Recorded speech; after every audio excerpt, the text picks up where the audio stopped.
Okay. So yeah, I got my son, who I said I had when I was 16. I'm 40 now, so he's 23. Wait. You said you had your son at what? 16. 16. 16. Okay, you had your son at 16 years old, Yeah. which is probably looked at as one of the biggest failures at that time. Oh yeah, at the time. For sure. At that time. So Yeah. I want to get a look at inside of your mind. Like, take me inside of your mind whenever, all the way down to the phone call, the latex. Latex. At that age, you not really. I wasn't mature. I wasn't really processing. I was just scared and nervous, right? But you're either internally motivated or you're externally motivated. If you're internally motivated, you're gonna take a challenge like that, and it's gonna push you to do more. If you're externally motivated, it's gonna be a reason for you to shut down and make excuses of why you can't move forward. Chris Senegal. Yes, sir. How you feeling, bro? I'm feeling great, man. It's a great turnout. I'm telling you, I'm surprised at Nashville. I had no idea Nashville had all this going on. Surprised at your turnout. Well, this is amazing. This is dope. Love to see it. Glad to be here. What's crazy is, bro, I told all of y'all that. Yeah. Everybody that came here, because the whole speaker lineup, everybody, it's the first thing to say, Nashville. Yeah. Actually, Welby, I was on the phone with Welby. He was like, bro, I thought Nashville was an 8-hour flight. I said, bro, Nashville is like an hour, 2-hour flight from New York. He's like, all right, cool. Yeah. Nobody don't really know that about Nashville, but it will surprise you. Definitely. It will surprise you. So, man, I want to get straight into it, bro. I want to get straight to it. Who is Chris Senegal? All right, so Christopher Senegal. So I'm number one. Somebody made a whole bunch of mistakes in my life. I was a teenage dad. I had my son when I was 16. I got kicked out of middle school for selling alcohol to my peers. All kind of crazy stuff. Selling alcohol. Selling alcohol. Bro, Stole I some heard a alcohol. lot of other things, but I ain't never heard somebody get kicked out of school for selling alcohol. I'll take a bootleg. Take a pint to school and sell the doctor reported in bottle caps. That's crazy. Crazy. But then graduated college, got that good civil engineering degree, got that corporate job, and I hated it. I hated it. I mean, everybody said be a doctor, lawyer, engineer. I thought I was smart. Engineer was the shortest time frame in school. Got that making $65,000, $70,000, working 80, 90 hours a week. I was like, man, the janitor that gets paid about an hour overtime makes as much money as I do. And he has a whole lifestyle of responsibility. So I just hit reset, started reading books. Real estate just kept coming up over and over and over. It's a great way to generate first generational wealth. Not generational wealth, but first generation wealth. Okay. So basically, you in this job, you like the janitor making the same amount of money as me. I went to school all this time, and you said you started picking up books. You started reading. Were you researching online also? Yeah, so this was 2008, the last recession. All right. I was looking at trading, options, forex, all that kind of stuff. Tried that for a little bit. Just wasn't enough consistency in it for me. Okay, cool. One thing I'm noticing what you was doing is you was taking action. Right. You might not knew exactly where you was gonna be at, but you was searching, Yeah. And I would say like starting off with that seeking and searching, you might not know that exact thing. I think that's important. Yeah. So you came across real estate. When did you make your first move into real estate? In 2008, I had worked in my corporate job for like a year and a half. They give you a little corporate match on your 401k. Yeah. I borrowed against that. It was like $14,000. One of my boys worked for Home Investors, who's one of the biggest wholesalers in the country. In 2008, they had a flood of inventory, and they were flipping their own houses too. He plugged me with one of their contractors. I borrowed that $14,000, got the hard money loan, used their contractor. That's how I flipped the first house. Damn. Yeah. So there's something I teach everybody. 2008. Yeah, so two things I want to address real quick. Number one, I think the reason why I kept taking action is because I already had so many failures in my life up to that point. Like Okay. With the kid, with the school, with not liking the corporate job. I was like, man, all I got to do is keep going. Okay. Like, you will figure it out. As long as you don't stop, as long as you keep moving, you'll find another motion. You will find another motion. So you would definitely say that failing is necessary in order to achieve levels or goals that you're not at another level. I want everybody listening to this. Failure is just feedback. It's not final. Y'all follow me? It's just feedback on what you need to adjust next time, what you need to do differently.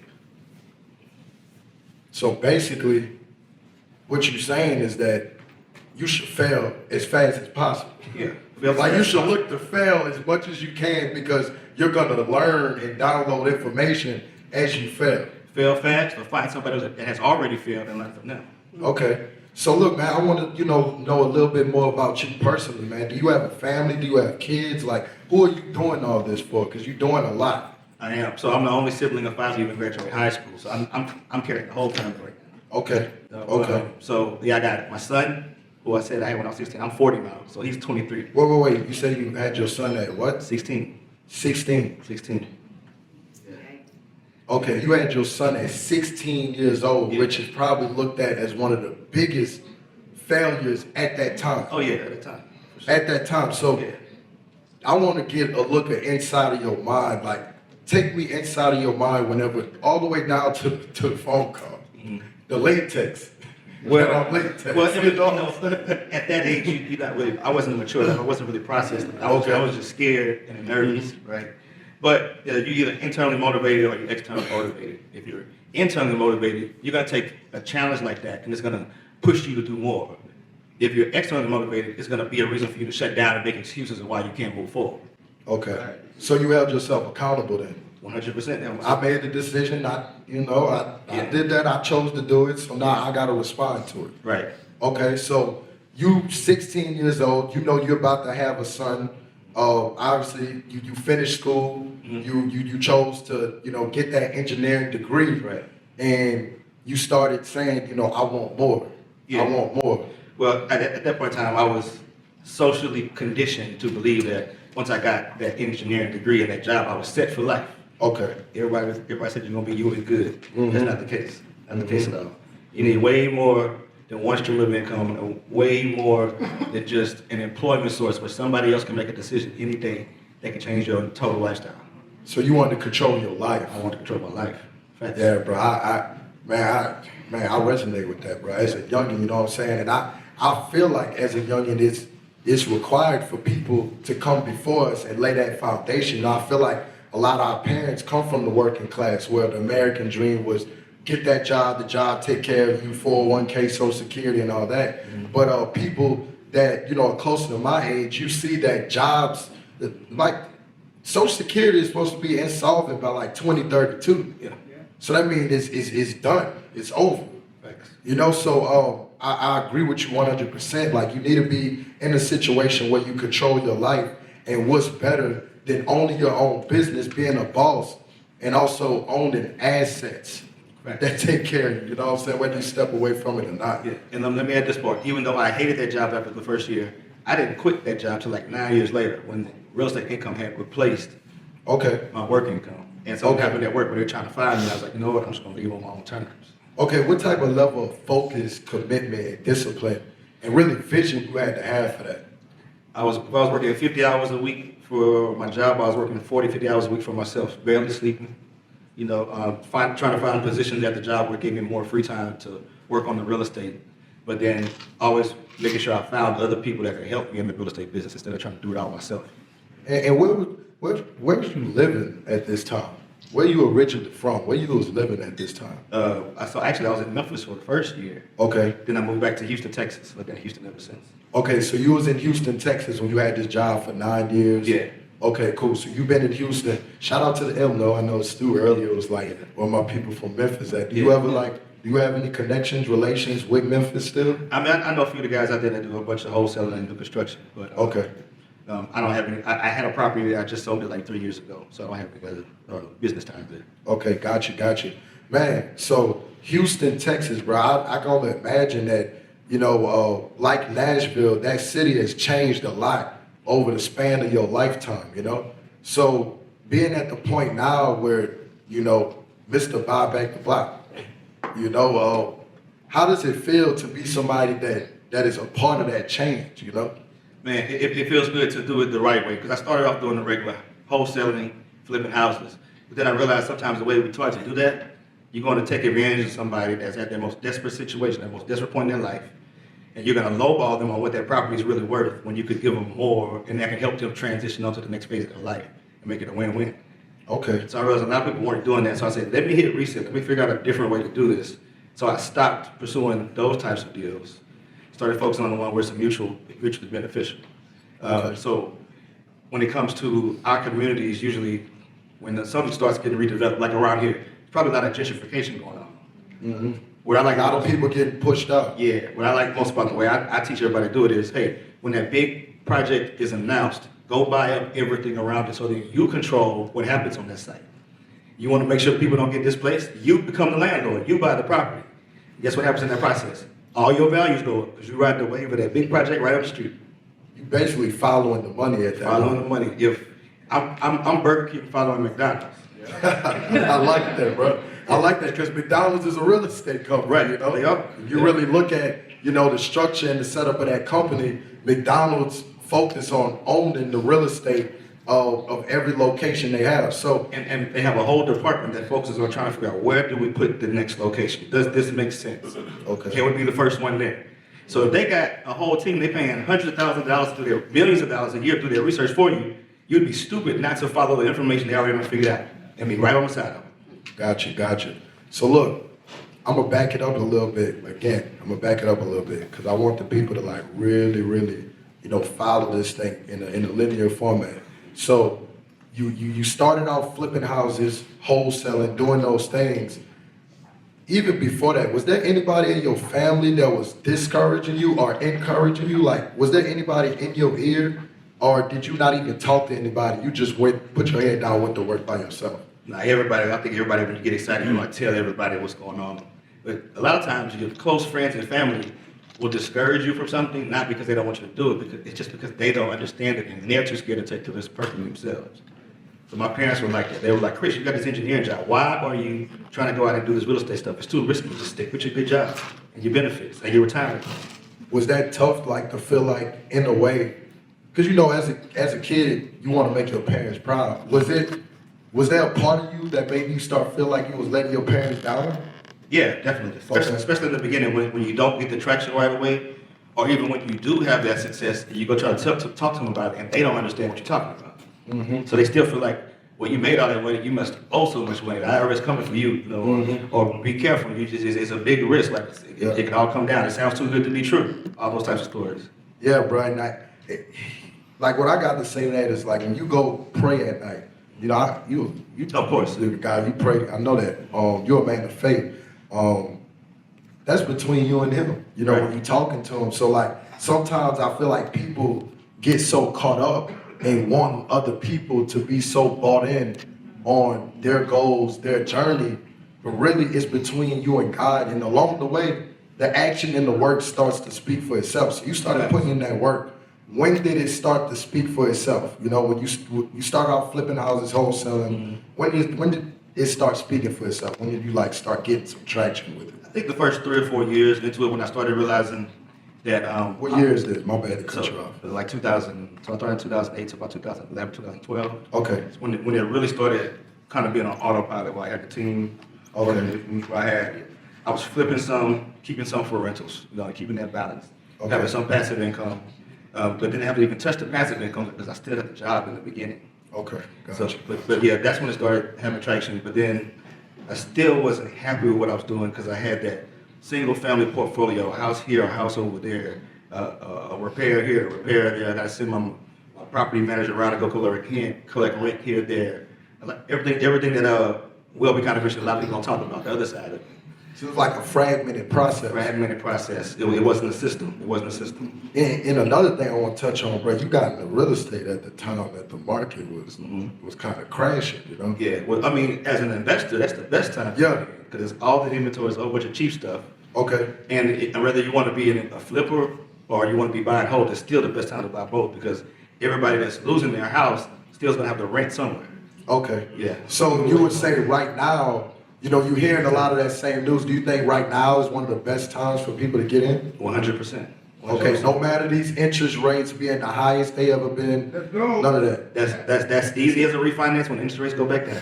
Okay, And so what's more important, if y'all study the history of mortgage rates in the United States since their inception, like 78, 79, we are at the average right now. That dip we had was a complete anomaly for the last 30-something years. We're just in a normal market right now. When our parents bought their house in the 80s and 90s, mortgage rates was 18%, 20%, literally. God damn. Literally. 18%? Literally. Lord. Yeah. Whoa. All right, cool. So you said that's an anomaly. So basically, these 2-3% interest rates, there's a good chance we ain't gonna never see this again in our lifetime. Yeah, it's a possibility. I mean, it may become closer to normal, but you shouldn't build your business anticipating that that's gonna come back. Okay, so still, like, it starts with you getting a good deal then. 100%. Knowing the numbers on this deal. 100%. All right. What was like your first big mistake in the game? Like a big mistake? Not listening to my mentor when I was flipping houses, trying to cut corners. So I had a house that I flipped. I spent like $40,000 on it. I got the slab leveled on the house, but I didn't do an inspection on the underground plumbing. And so I got the slab fixed. Walked through the house and felt great. Renovated the whole house. Didn't inspect the underground plumbing. There was a leak in one of the water lines. 2 years later, after I had the rental, the whole slab collapsed. The whole house basically fell down. Yeah. You had insurance? I had insurance. Okay. But it's still a cost. It's still a cost. Moving the tenant out, all that other kind of stuff. Insurance didn't cover everything. Some of it was negligent on my part. Yeah.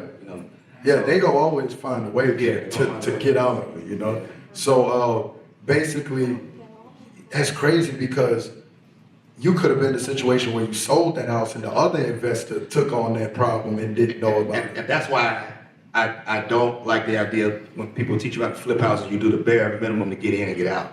Okay. Because if a single mom buys that house after you, and you left something out that's gonna cost her $10,000 next year, she can't absorb that cost like we can.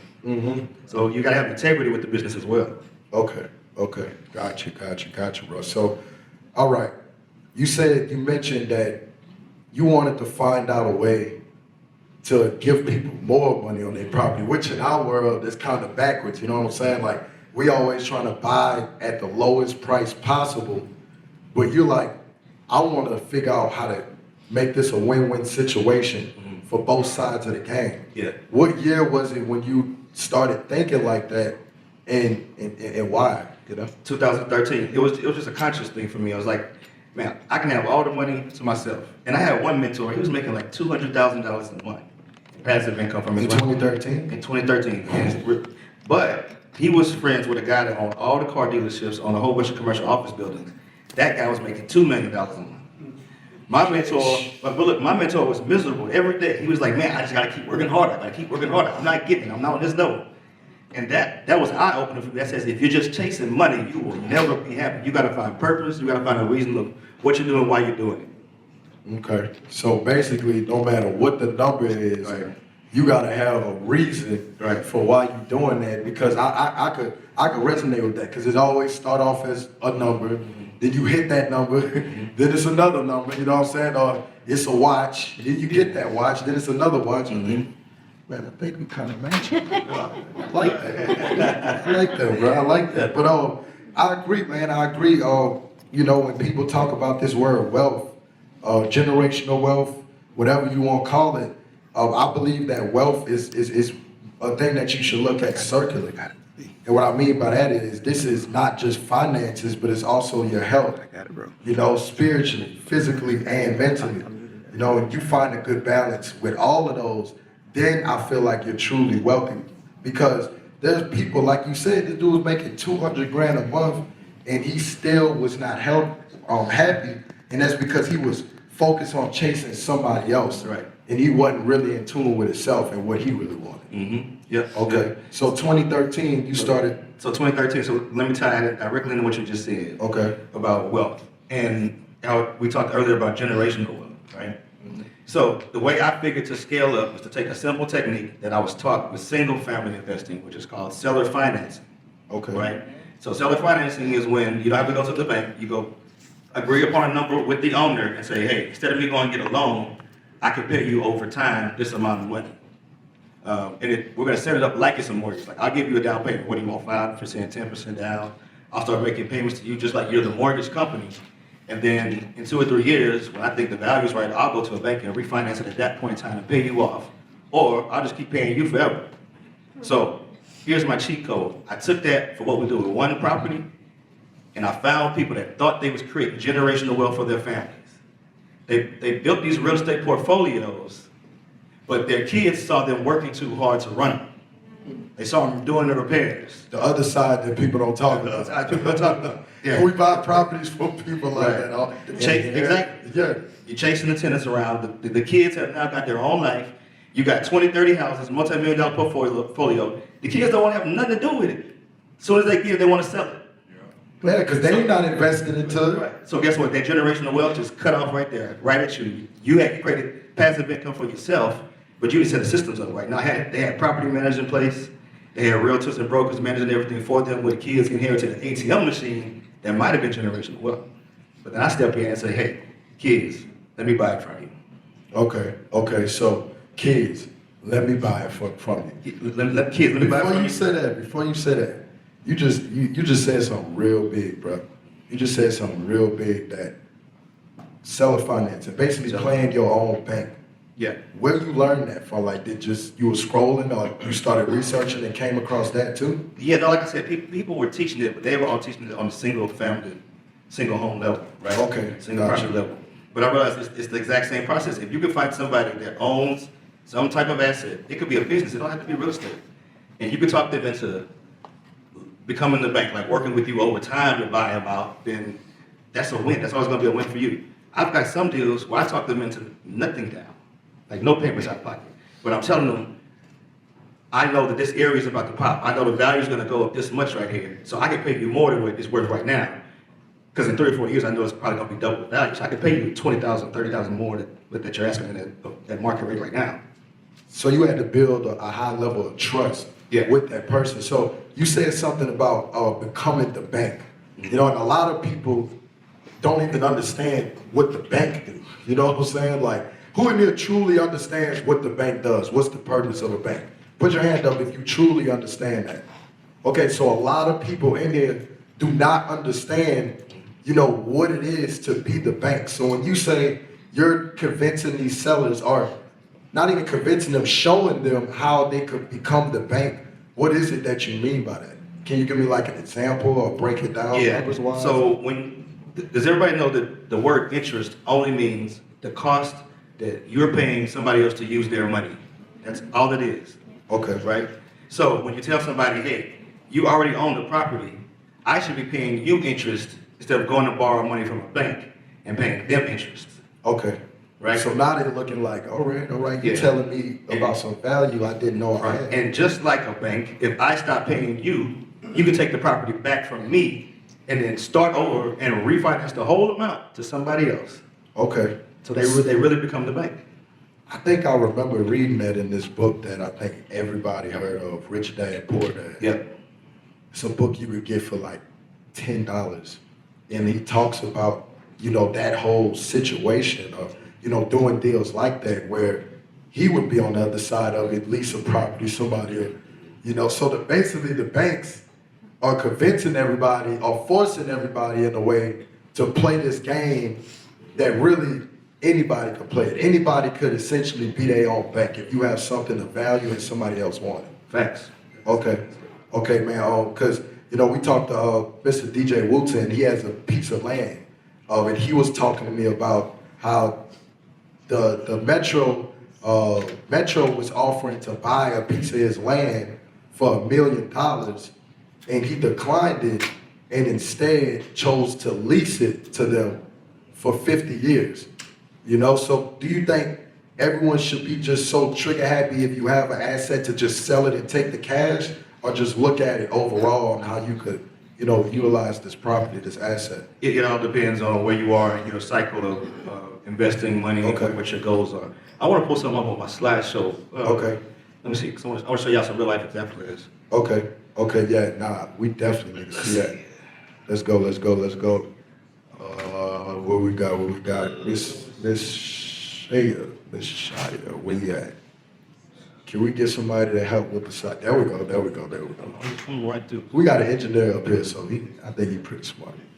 Oh, let me tell y'all about this real quick while we're on the subject. Okay. So this is my shortcut to do everything I do. So right now I'm doing a $85 million development in Houston, Texas, with the Houston Housing Authority, on a piece of property that I seller financed from a church. I brought some money. I brought like $4 million to the table. I raised 1.2 million, and I got them on the finance another 1.2 million. That made up 6.5 I bought it for, right? Yeah. I knew what was going on in the area. It's a $3 billion project 2 blocks away. That property is now worth 11.4 million. God. But here's how I do all this. This is my cheat code. Okay. So this is success triangle. This is 3 things you need to be successful at whatever you do in life. KE is the knowledge and experience, all right, number 1. Number 2 is the opportunity. Number 3 is the money. I want everybody to take a picture of that or just remember this. That's 3 things you need to be successful at whatever you do. Can we get some help? Yeah. Can we get some help, please? All right. Okay, but here's the short code. You do it for me. Yes. So here's the short code. You come to the table with 1. See, school taught us we got to get it all out the mud. We got to do it on our own. Your work tells you the same thing. You got to earn it by learning every single portion of it. My shortcut is I come to the table with 1 of the 3, and I partner with the people that have the other 2. Right. So on this big project, I knew how to find the deal. I knew how to do seller finance. I've never done a development anywhere close to that size. Right. But I found a developer, and I said they had the knowledge and experience. I said, hey, does this look like a good deal? They said, yes, we want it. We want to be in on it. We want to partner with you on it. So then since they're already successful at that, I brought the opportunity. They got the knowledge and experience. They got the connections with the money. So basically, people don't have to have everything figured out before they get into development. You'll be stagnant. You'll be running the same race over and over and over if you wait till you learn everything. And trying to do everything on your own. Yep. Okay. There we go. All right. There we go. Yeah, it's working out. Okay. So this is a perfect example. So this was a block of property. As soon as they announced, Where is this property located? This is in Houston, Texas, right by downtown, like three-quarters of a mile from the Minute Maid Park, where the Astro Stadium is from downtown. Okay. Like half a mile from that $3 billion development. This is a whole block of property that this guy had inherited. He was 78 years old, wasn't doing nothing with it. Used to be a grocery store. So I talked him into seller financing to me for $475,000. Right. This property right here is worth about $3 million now. Did you have to put any money into that deal? So watch this. Y'all remember my success triangle? I brought the opportunity to the table. I went to an experienced real estate investor that already knew the area and knew what was coming. And I said, hey, I negotiated $10,000 down. Do you have $45,000 I can borrow? He said, I'll give you half of it. So I control the whole block for bringing the other half.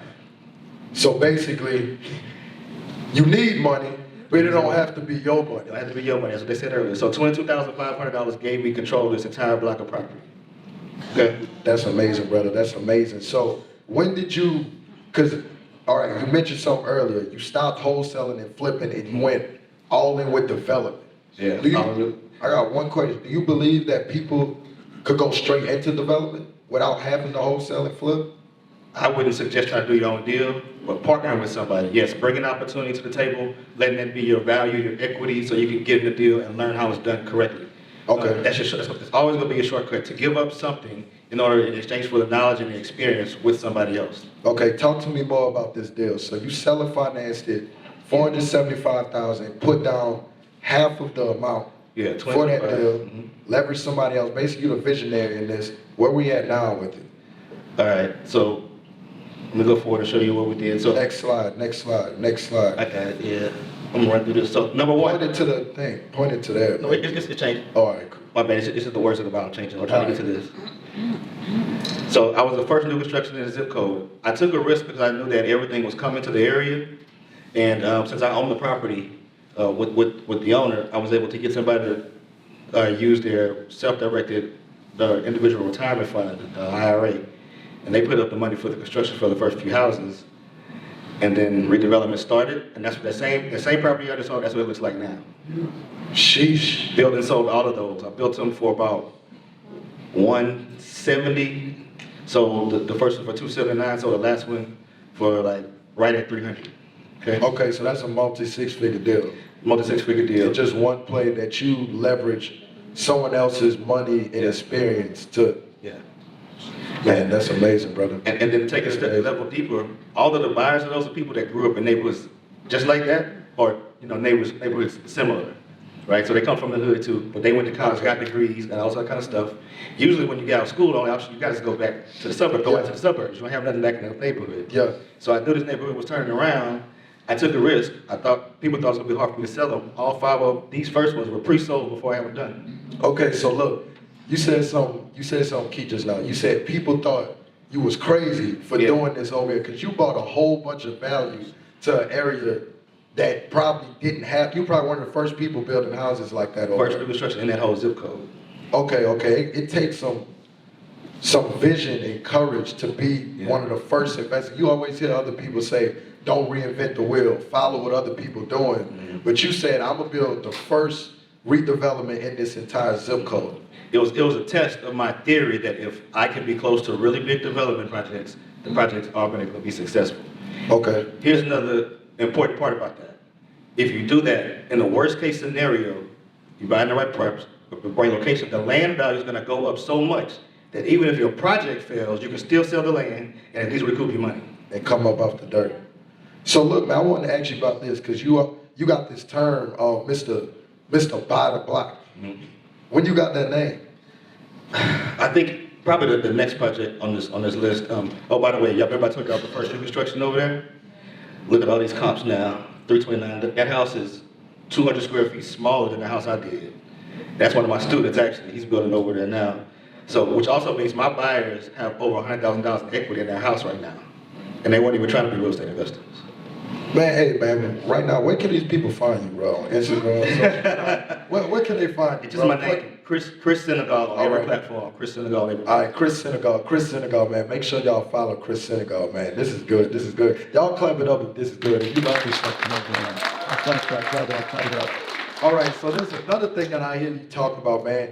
Revitalize, don't gentrify. Mm-hmm. And I feel like that project you just put up there was an example of it. Right. So can you talk to me about revitalization instead of gentrification? Okay, so we got to remember, these neighborhoods at once upon a time, during segregation, were thriving communities.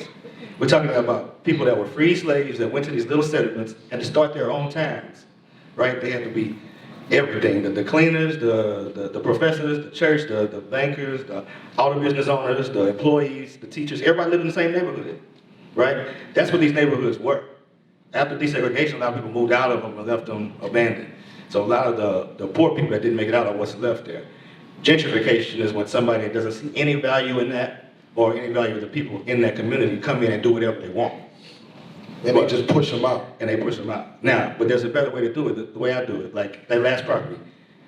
If I would build new construction, I'm not gonna build it on the site where I'm displacing anybody. Do y'all think anybody was living in that abandoned grocery store? No, indeed. Do you think it probably was just attracting bad energy, drugs, all kinds of things? You brought value to that. I brought value to the community. Yeah. What I tell you who bought it? People with higher incomes that grew up in neighborhoods like that. That's how you revitalize the right way.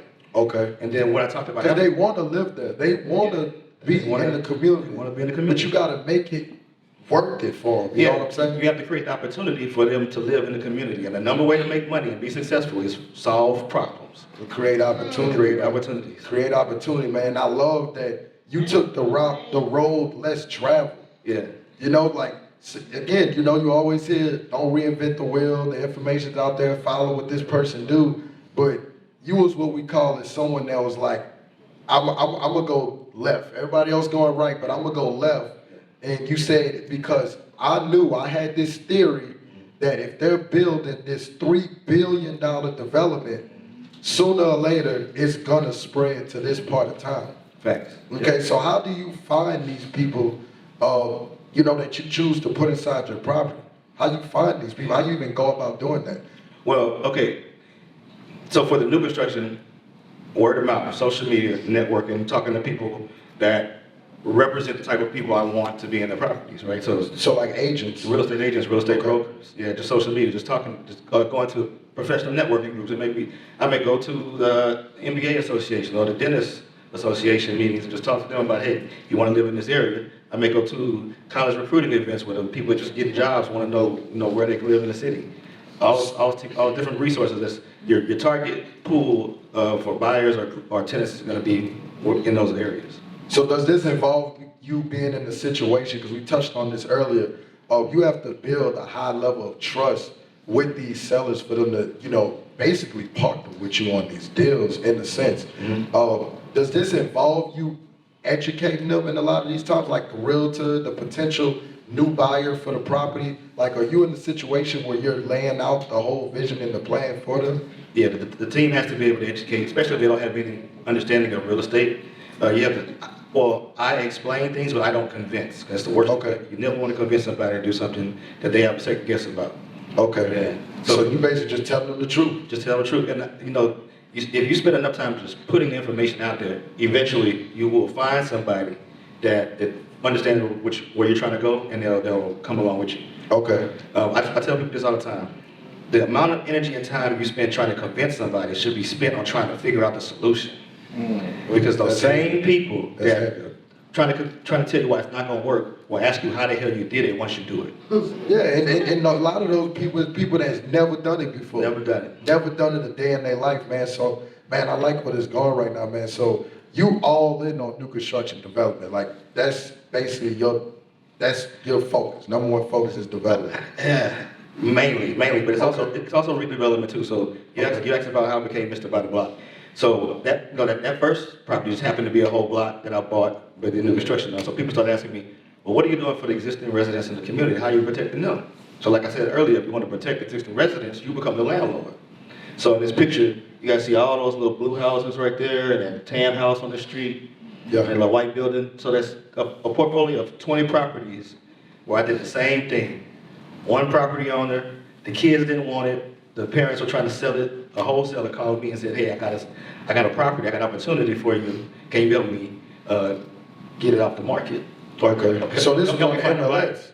Yeah, it was on the MLS, overpriced. Okay. All right. So the wholesaler was tagging overpriced and listening to they had long days on market. Okay. Basically trying to sell you his problem, Well, he was trying to get me to help him sell it to somebody else. Okay, gotcha. Then when I saw the opportunity, I said, wait a minute, this is a diamond in the rough, because those houses all had tenants in them. Some of those tenants have been there 20 years. And so it was bringing in like $12,000 a month, and they were asking like $1.4 million for it. Okay. But then I went to them and I said, hey, this is overpriced. They didn't have any good financial documentation for anybody to go to a bank to get financing for it. So I said, why don't you let me own the financing from you? They owned it free and clear? They owned it free and clear. Oh, that's dope. So like I said, it's literally the same process. Literally the same process as a single family home. Mm-hmm. So they agreed, I got them down like $250,000 to 1.2. And then, but they wanted more money up front. They were like, well, okay, we'll do this, but we need at least half of the money because we had plans for the money, get this money to our kids and all that kind of stuff. So they wanted like 700. They want 650,000. 650,000. Or 600, somewhere around there. Mm-hmm. Where at the same time, this Regulation CF crowdfund became available. That means, did anybody know what crowdfunding is? What is it? What is it? Okay, so it's like, imagine GoFundMe for investing. So it's not free money. It's money that you can raise from a bunch of people with small amounts of money, and you can raise, at that point in time, you can raise like 1.1 million was the max you could raise from the SEC government, from anybody. Okay, so like basically like group economics. Group economics. So that's what I did with this. So, like I said, when you solve a problem that everybody knows exists, it's a lot easier for you to make money. So I just started having conversations on social media, on podcasts, about what I was doing, and I was able to raise $1 million in like 7 months. Now, and what year is this? This was 2019 to 2020. Okay, 2019 to 2020. Yeah. You kind of coming up on COVID, so I want to ask you, you was about to say something else, but I want to, ask how that was like working through these projects during COVID. So raising a bunch of money from these individual investors. Now I got $1 million to play with, and how much do they want me to put down? 600,000. So that left me with $400,000 left to go in and do minor upgrades to the properties, make sure I handle what's called deferred maintenance, which is the repairs that the previous owner didn't want to do, and let them run their course.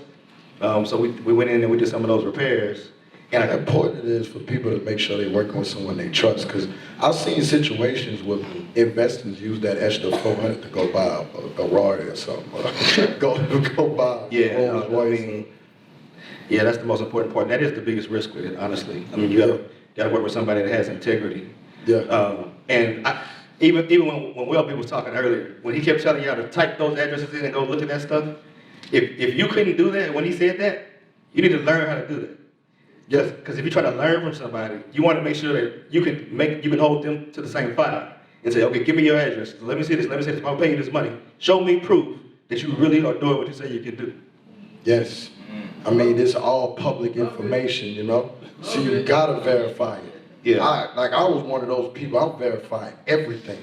You feel me? So talk to me about this project right here that you got on the screen. I'm gonna show you a little bit about it. So we focus on new construction here, but I'm telling you, if y'all buy existing rental properties, One of the biggest mistakes you can make is over-investing in renovations after you buy it, especially if you've got a long-term tenant. If the tenants were cool with the properties looking like this, some of these people have been living there for 20 years. Okay. I could have went in there and changed all the siding and redid the inside of the house, remodeled it, but guess what? I would have no way to recoup that investment capital outside of doing what most people do when they gentrify, raise the rents. So because you made a poor decision as an investor, you pass that on to your tenants and make them pay for it or push them out. However, what you should do is negotiate a good deal on the front end, like they said earlier. You make the money when you buy at the right price point, where you can do small things like that. So I repainted, put some landscaping, put some screens on their windows. They all happy. Man, you so happy. Yeah, they love it. Yeah, in 20 years they ain't had nothing done to it. Right, nothing at all. So then we got news press from this project, like I said, 2020. This was that tan building that was abandoned. So let me show you something else I do creative, y'all. If you have a rental property or a new construction property in an area that could be considered commercial, and this is on a commercial street, if I would have kept this as a house, it probably would have rented for about $1,500 a month. I could have turned it into a professional office and rented to a lawyer maybe for, let's say, $2,500 a month, $3,000 a month, right? So zoning matters. Zoning matters. This is what the inside of it looked like before. So on the right, that's what it looks like now afterwards. Now I want everybody to pull out their phone and scan that code. Scan the code, scan the code, scan the code. Real quick, we got a few minutes left. I'm gonna show y'all, I basically 5X the cash flow. It makes about $10,000 a month as an event space on Pier Space. That's the same property. Y'all see it? No. Hey, hold on, bro. I got some questions about Pier Space, bro. Is this not working? Okay. Well, there you go. There you go. That's what it looks like now. I got a question about this Pier Space thing, bro, because I've been hearing about it. When was the first time you heard about Pier Space, and how did you, like, you know, because everybody talk about Airbnb, VRBO, all these things. When was your first time hearing about it, and how'd you get into that? Around the same time, I had a friend that does film and movie production, and he's always looking for Pier Spaces to shoot. So Pier Spaces is basically Airbnb for everything but spending the night. Okay. So people want to use it for video shoots, for parties, for meetings, for any for training. People use it for all that kind of stuff. So that's crazy, man. You getting creative with the assets that you own, and getting creative could obviously tremendously up your cash flow on the same properties. Yeah. So, and next, we're running out of time. I'm gonna show y'all follow that yellow line across the freeway. You see the other building over there? That's that church I told y'all about. I bought for $6 million that became worth 11.4. So because I was doing this project right here, and they saw the good I was doing in the community, the church reached out to me before they listed it, asked me if I could figure out a way to do something with it. So then, of course, I got good rapport with them already. I was literally $1.2 million short at closing. That's how I got them to do the seller financing for that $1.2 million. That's deep. And this is a current project. I'm gonna show y'all this. So, found somebody with 1 acre that they seller financed, and that's what we're gonna turn it into. 10 duplexes, all new construction. Hey, I'll talk about this deal, because I've seen this deal on your page. Ain't you doing this deal with students in your community? Yeah, so my students that are in my new construction program, instead of me having to find individual infill lots for them to do, we're subdividing this into lots. They're each gonna buy a lot, and they're each gonna do their own new construction duplex on the property.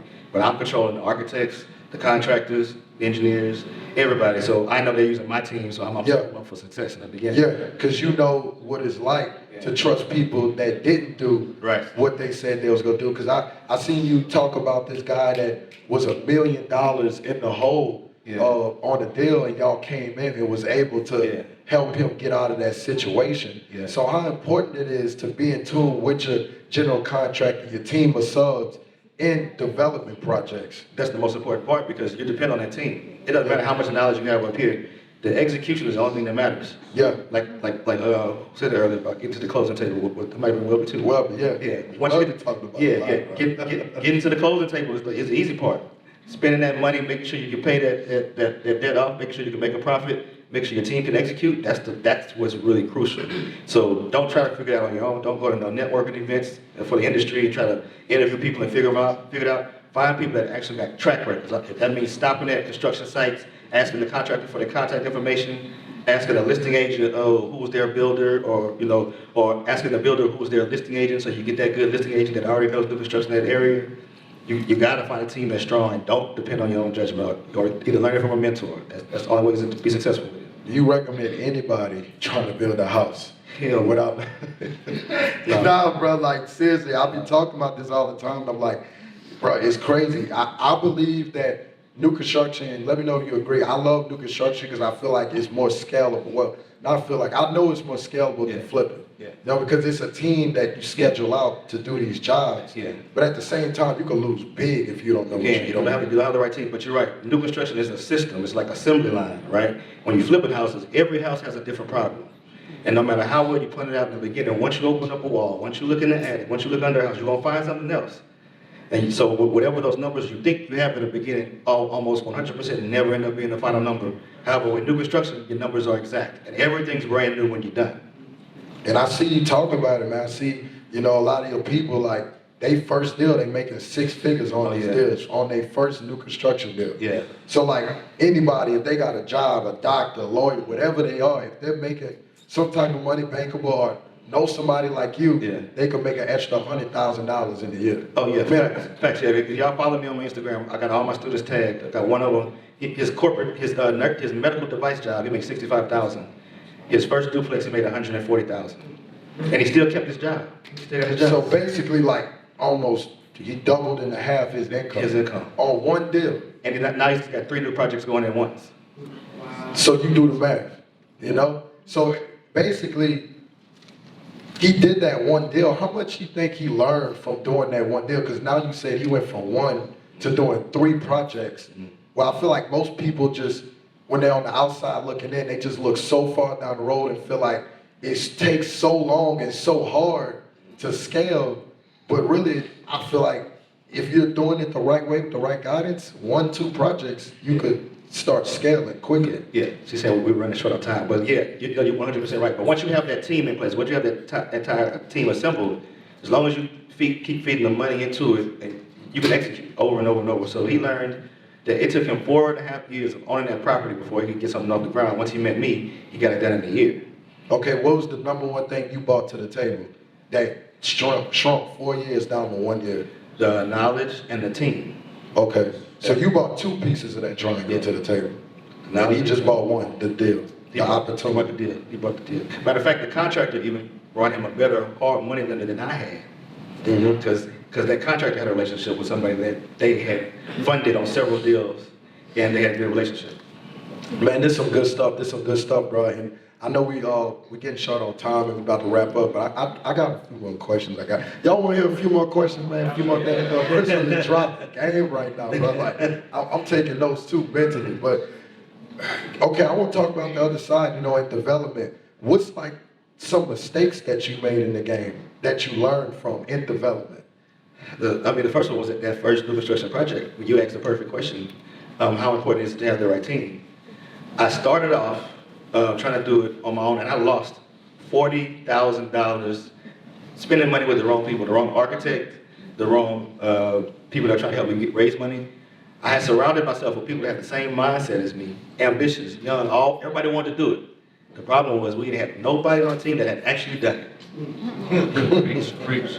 So the little things you need to tweak, you never know. I ended up paying the contractor $10,000 to teach me, and he agreed that, hey, if you can get it to the closing table, then I'll take over and I'll give you $10,000 credit on my expenses as a general contractor. That's how I really learned. But it took me losing $40,000, thinking I could figure it out on my own before I got there. That's important, bro. Failing forward. Chris, man, I really appreciate you, bro, coming all the way from Houston, Texas, to really come to these people. Let these people know how they could buy the block. And I feel like a lot of people in situations where they just are from the outside looking in and don't even think that they could get into this game. Mm-hmm. So what is the last thing you want to leave the people with, all these people in the room, man? I can see some people's eyes like, man, oh my gosh, like this is some crazy game. What's the last thing you want to leave them with? Man, I would just say focus on networking with everybody in this room, because when you walk out this room, you're going to go with your high energy, you're going to talk to somebody that's not thinking like you. The person on the side of you may be the next millionaire, maybe the next one on the stage.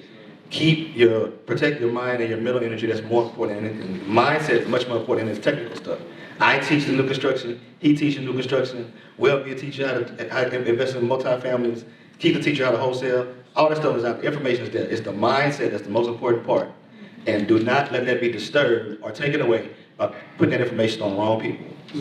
The money-making mindset, with a mindset make the money, man. Y'all make some noise. for Mr. Chris Senegal. Oh, let's go, let's go. We can do better.